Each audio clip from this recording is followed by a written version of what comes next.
Fala pessoal, estamos aqui para a aula 3 do nosso curso de questões de processos e incidentes.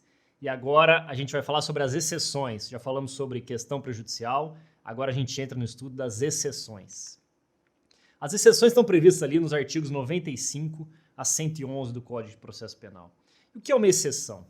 A exceção nada mais é do que uma defesa indireta. O que significa isso? É uma defesa indireta porque a parte vai alegar uma questão processual. Ela vai falar, ó, seu juiz, tem uma questão processual aqui que precisa ser melhor resolvida, o processo precisa ser regularizado nesse sentido.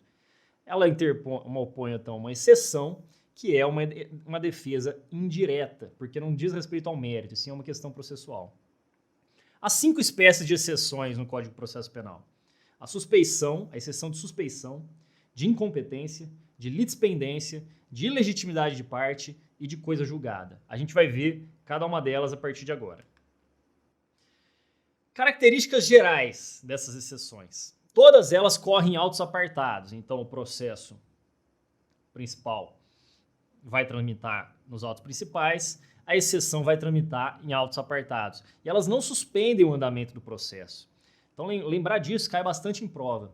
Nenhuma exceção vai suspender o andamento do processo. Então elas vão tramitar conjuntamente com o processo principal. E elas podem ser peremptórias ou dilatórias. É uma classificação das exceções que a doutrina faz em peremptórias e dilatórias. O que são cada uma delas? Bom, as peremptórias, se acolhida uma exceção peremptória, ela vai extinguir o processo. É o caso, por exemplo, da litispendência e coisa julgada. A parte vai lá, alega uma litispendência ou uma coisa julgada. Se o juiz acolher, reconhecer que existe uma litispendência, reconhecer que existe uma coisa julgada, o juiz vai extinguir o processo. Por isso essa exceção é chamada de peremptória. Já a exceção dilatória, ela não vai extinguir o processo, ela vai apenas sanar uma irregularidade acaso acolhida. É o caso, por exemplo, da suspeição, da incompetência e da legitimidade de parte. A parte requer que seja sanada uma irregularidade para que o processo possa prosseguir da forma escorreta. Vamos agora tratar de cada uma das exceções. Primeiro, a exceção de suspeição. Ela precede qualquer outra.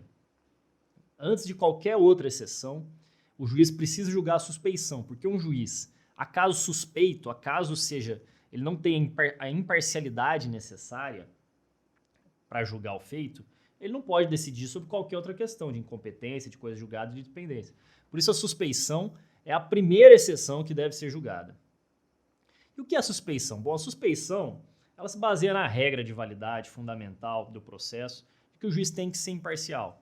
Há o princípio do juiz natural e imparcial.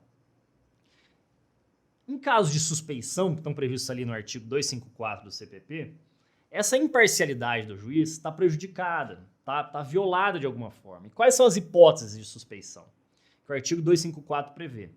Se o juiz for amigo íntimo ou inimigo capital da parte, se ele estiver respondendo a processo por fato análogo, se ele estiver respondendo a um processo que vai ser julgado pela parte, então se ele estiver julgando ali um outro juiz que vai julgar um processo dele, se ele aconselhou uma das partes, se ele chegou no cantinho ali ou mandou uma mensagem de WhatsApp, falou, faz isso, faz aquilo, se ele for credor, devedor, tutor ou curador de uma das partes, ou se ele for sócio de uma sociedade interessada no processo. Em todos esses casos, há suspeição. Provada a suspeição, através da exceção, o juiz se retira e remete os autos para o seu substituto legal.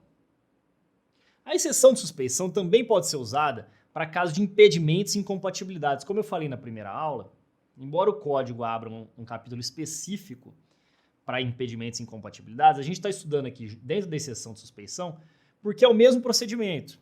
Havendo um impedimento ou uma incompatibilidade, também por meio de uma exceção com o mesmo procedimento, a parte vai alegar. E quais são essas hipóteses de impedimento? Elas estão ali no 252 do CPP. Se o juiz... se um cônjuge ou parente do juiz atuou no processo, ou seja, se um cônjuge ou parente for advogado ou tiver participado como testemunha, se o juiz atuou no processo ou serviu como testemunha, se o juiz funcionou como juiz de outra instância e se pronunciou sobre a questão, vamos supor, era um juiz de primeiro grau, julgou o caso. Aí ele foi promovido para desembargador, chegou no tribunal, aquele mesmo caso chega para ele em grau de apelação. Ele não pode atuar nesse processo, porque ele já atuou em primeira instância. Ou se o juiz for parente de uma das partes, obviamente, se o juiz for irmão, pai, filho de uma das partes, ele não pode julgar. Você vê que as questões de impedimento, as hipóteses de impedimento, são questões mais objetivas, são mais facilmente verificáveis e mais graves também do que as de suspeição.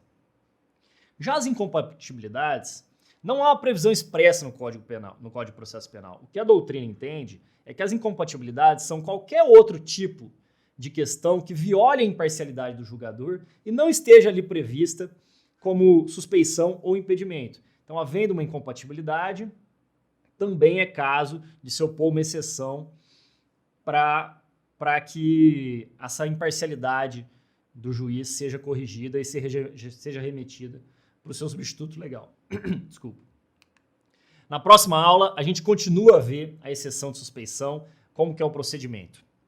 Até mais. Tchau, tchau.